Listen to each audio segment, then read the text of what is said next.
Hello, नमस्ते, नमस्कार सर्वांना. स्वागत आहे तुमचं माझ्या आजच्या एका नवीन ब्लॉगमध्ये. तर आज आम्ही आलो आहे कर्नाटकातील कुडल संगम येथे. कुडल संगम म्हणजे जेथे बसवेश्वर महाराजांचे समाधीस्थान आहे. बसवेश्वर महाराजांचे समाधीस्थान हे कुडल संगम येथील कृष्णा आणि मलप्रभा नदीच्या संगमावर आहे. बऱ्याच जणांना बसवेश्वर महाराजांबद्दल माहीत असेलच, तरी देखील मी येथे बसवेश्वर महाराजांच्या कार्यकाळाबद्दल व त्यांच्याबद्दल थोडी माहिती इथे शेअर करत आहे. तो व्हिडिओ शेवटपर्यंत नक्की पहा.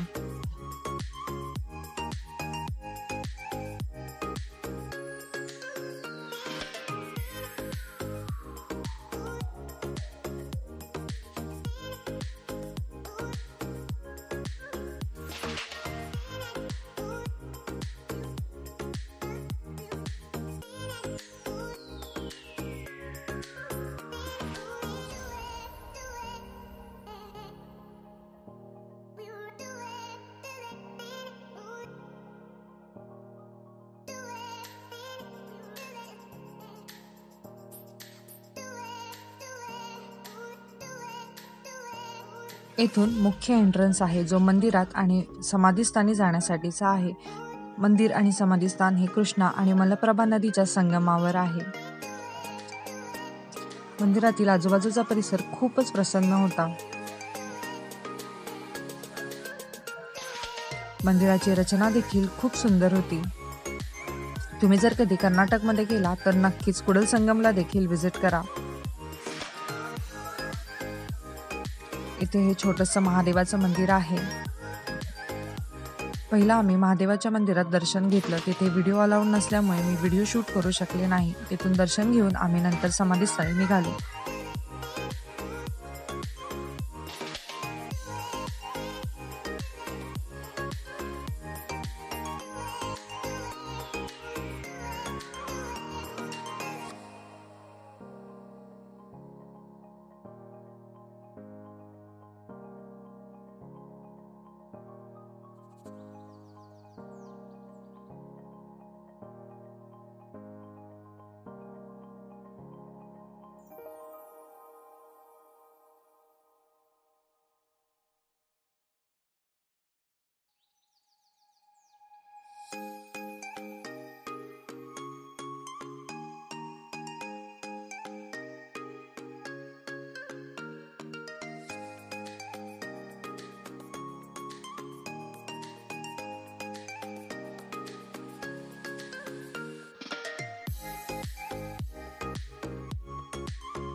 समाधीस्थळी जाण्यासाठी प्रत्येकी 5 रुपये असे तिकीट शुल्क आहे.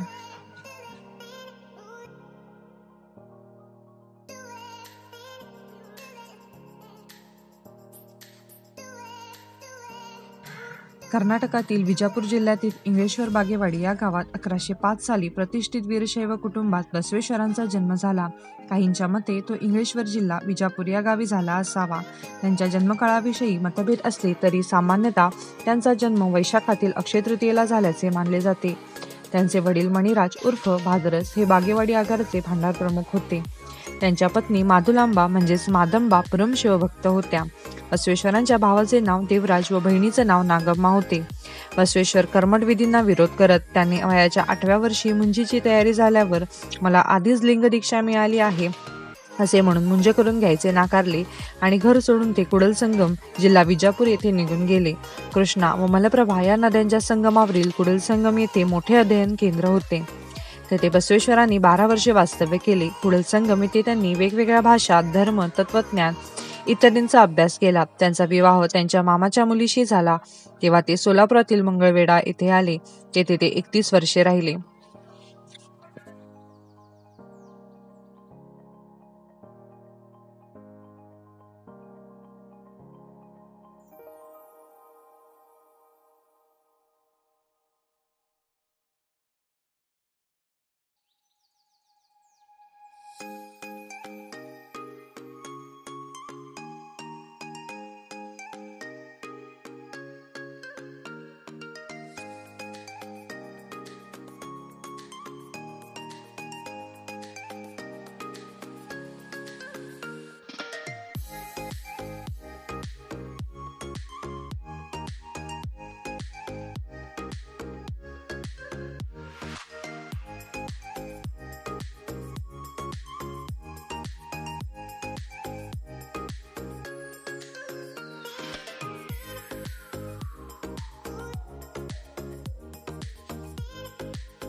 बसवण्णांनी मंगळवेढा येथे लोकशाही संसद म्हणजेच अनुभव मंटपाची स्थापना केली. या अनुभव मंटपात सर्व धर्मातील लोक एकत्र येऊन सामाजिक अडचणीवर कशी मात करावी यावर चर्चा करण्याचे कार्य चालत असे. बसवण्णांनी समाजातील रूढी परंपरा, वाईट चालीरीती यांना विरोध करून समाजाच्या हितकारक गोष्टींची अंमलबजावणी करणारी नवीन यंत्रणा तयार केली. 12व्या शतकातील आदर्श प्रशासक, समतेचे प्रणेते म्हणून महात्मा बसवेश्वरांना ओळखले जाते. सर्वप्रथम लोकशाही मूल्याची सुरुवात ही महात्मा बसवेश्वरांनी 12व्या शतकात अनुभव मंटपाच्या माध्यमातून केल्याचे वचन साहित्यातून दिसून येते. एकूणच त्यांनी वचन साहित्यात समता, मूल्य, न्याय, बंधुता, एकात्मता तसेच स्वातंत्र्य, अधिकार, नियंत्रण व शिस्त, सुशासन आणि प्रशासन आदी बाबीवर सखोल विवेचन केले आहे.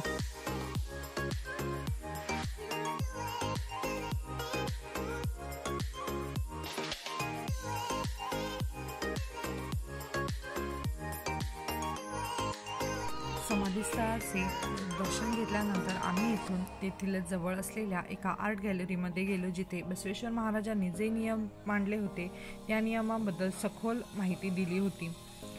तिथे प्रत्येक देखाव्याखाली त्यांनी त्या देखाव्याबद्दलची त्या नियमाबद्दलची माहिती दिलेली आहे, पण तिथे कन्नड आणि इंग्लिशमध्ये दिलं होतं. तिथे तसंच एक स्कॅनर देखील दिला होता, जो स्कॅनर स्कॅन करून आपण आपल्याला ज्या लँग्वेजमध्ये पाहायचं आहे त्या लँग्वेजमध्ये आपण ते नियम वाचू शकतो.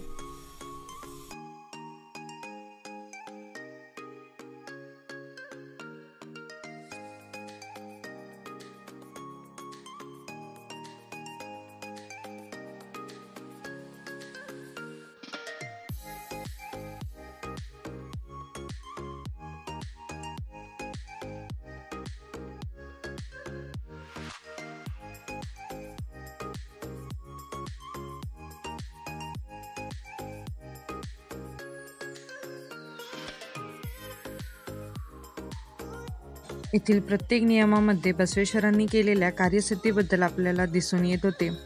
त्यांनी सांगितलेली प्रत्येक गोष्ट आपल्याला समजत होती.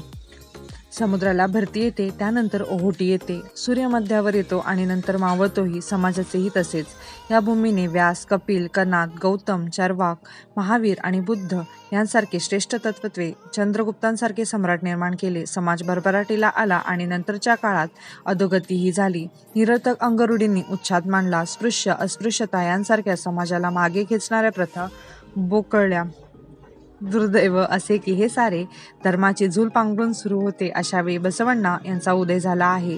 आधुनिक सुधारणावाद्यांपेक्षा बसवण्णा वेगळे होते. 19व्या शतकातील थोर सुधारक स्वामी विवेकानंदांच्या शब्दात सांगायचे तर आधुनिक सुधारणावाद्यांना धर्मांची मोडतोड केल्या वाचून सामाजिक सुधारणा करणे अशक्य वाटते. अलीकडच्या काळात असा प्रयत्न ज्यांनी केला त्यांना अपयश मिळाल्याचे दिसते, कारण त्यांच्यापैकी फारच थोड्यांनी स्वतःच अभ्यास केला होता आणि सर्व धर्माची जननी असलेल्या आपल्या धर्माचे शिक्षण आणि त्यासाठी आवश्यक ती साधना तर एकाचीही झाली नव्हती. समाजाची अवनती होते ती धर्मामुळे नव्हे तर धर्मतत्वांचे योग्य रीतीने पालन न केल्याने. हे महात्मा बसवेश्वर जाणून होते. कृष्णा आणि मलपहारी नद्यांच्या संगम ठिकाणी असलेल्या गुरुकुलात ज्ञानी गुरुजनांच्या मार्गदर्शनाखाली त्यांनी शिक्षण घेतले होते. विविध ग्रंथांचा, ज्ञानाच्या आणि सर्व शाखांचा अभ्यास केला होता. त्यामुळे त्यांनी संस्कृत ग्रंथातील धर्मतत्वे कन्नडमधून लिहिली. कर्नाटक आणि दक्षिण महाराष्ट्रातील खेड्यातील लोकांच्या जिभेवर आजही बसवेश्वरांची वचने आरूढ झालेली दिसतात. बसवण्णांचे समाजपोषक विचार आणि आचार यांनी प्रभावित होऊन चालुक्य राजाच्या दरबारात बसवण्णांना मानाचे स्थान मिळाले. सर्वसामान्यांच्या उन्नतीचे काम करण्यात बसवण्णांचा हातखंडा होता. निस्पृहता आणि कर्तृत्वाच्या बळावर बसवण्णा राजाच्या मंत्रिपदी आरूढ झाले. सत्ता आणि वैभव, कीर्ती पायाशी लोळण घेतानाही बसवण्णा आध्यात्मिक नीतिमूल्यांपासून ढळले नाहीत. या समाजाचे ऐक्य म्हणजे येथील आध्यात्मिक शक्तींचे ऐक्य होय. हे तत्व बसवण्णा जाणून होते. भारतातील अध्यात्माचे ऐक्य साधण्यासाठीच त्यांनी अनुभव मंडप ही संस्था स्थापन केली. या संस्थेत प्रवेश घेण्यास कोणासीही बंदी नव्हती. स्त्रियांना सुद्धा संस्थेचे सभासद होता येत होते. जातीभेदाला तर थाराही नव्हता. बसवेश्वरांच्या उपदेशामुळे वेगवेगळ्या व्यवसायांना विशेषतः ग्रामोद्योगांना प्रोत्साहन मिळाले आणि सर्व व्यावसायिकांमध्ये समभाव निर्माण झाला. बसवेश्वरांच्या काळात समाज व्यवस्थेत स्त्रीला शूद्र बहिष्कृत समजले जात असते. स्त्रियांवर अन्याय होत होता म्हणून त्यांनी स्त्रियांसाठी मोठे भरीव कार्य केले. स्त्रियांना मतस्वातंत्र्याचा अधिकार दिला. त्यांना धार्मिक आणि आध्यात्मिक हक्क दिले. स्त्रियांसाठी अशुद्धतेच्या कल्पनेतून त्यांनी पंचसूतकापासून सुटका केली. तत्कालीन समाजव्यवस्थेला व राजसत्तेला हादरवून टाकणारा आंतरजातीय विवाह महात्मा बसवेश्वरांच्या पुढाकाराने 12व्या शतकात घडला. मागास जातीतील संत हरळय्या यांचा मुलगा शीलवंत व मधुररस ब्राह्मण मंत्र्याची मुलगी कलावती यांच्यात विवाह घडून आणला. तत्कालीन समाजव्यवस्थेला व राजसत्तेला हादरवून टाकणारा हा आंतरजातीय विवाह महात्मा बसवेश्वरांच्या पुढाकाराने 12व्या शतकात घडला. असा आंतरजातीय विवाह तोही 12व्या शतकात हे खूपच क्रांतिकारक आणि धाडसी होते, कारण आजही म्हणजे 900 वर्षांनंतरही आपल्या समाजाची असा विवाह स्वीकारण्याची पूर्ण मानसिकता झालेली नाही. बसवेश्वरांनी कल्याण येथे निर्माण केलेली शिवानुभव मंडप म्हणजेच अनुभव मंडप ही संस्था जागतिक धर्म इतिहासातील अनन्यसाधारण संस्था होय. हे त्या काळातील पहिले लोकशाहीचे संसद होते. वेगवेगळ्या जातीतील व व्यवसायातील भक्त म्हणजेच शिवशरण येथे एकत्र जमत आणि विविध विषयांवर चर्चा करीत असत. ही चर्चा लयबद्ध गद्यातून होत असे. तत्कालीन शिवशरणींची अशी वचने पुढे संग्रहित करण्यात आली. मंडपातील चर्चेच्या माध्यमातून त्यांनी लोकांमध्ये जागृती केली. येथे परिसंवादाच्या स्वरूपाची जी चर्चा होत असे तीच कन्नड साहित्यामध्ये वचन साहित्याच्या रूपाने प्रसिद्ध झाली. वचन साहित्यातून त्यांनी समाजात प्रबोधन रूपी विचार पेरले. त्या काळातील काही उच्च जातीच्या लोकांनी जे लोक बसवेश्वरांच्या नियमांना जोडून चालत होते त्यांना मृत्यूदंडाची शिक्षा दिली आणि हे सर्व बसवेश्वरांना मान्य नव्हतं. त्यामुळे त्यांनी इसवी सन 1167 मध्ये वयाच्या 66व्या वर्षी संगमात जलसमाधी घेतली. बसवण्णा एका वचनात म्हणतात, दगडाचा देव देव नव्हे, मातीचा देव देव नव्हे, वृक्ष देव देव नव्हे, सेतुबंध रामेश्वर अन इतर क्षेत्राचा देव देव नव्हे, देव तुमच्या अंतर्यामी हे कुडल संगम देवा. तुम्ही कधी कर्नाटकात आला तर आवर्जून कुडल संगमला भेट द्या. तुम्हाला हे प्लेस नक्कीच आवडेल. तुम्हाला माझा आजचा व्हिडिओ आवडला असेल तर चॅनलला लाईक, शेअर, सबस्क्राईब करायला विसरू नका. सोबत बेल आयकॉन क्लिक करा म्हणजे माझ्या येणाऱ्या प्रत्येक व्हिडिओचं नोटिफिकेशन तुम्हाला मिळत राहील. तसेच मला व्हिडिओ आवडला असेल तर कमेंट करून नक्की कळवा.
आहे.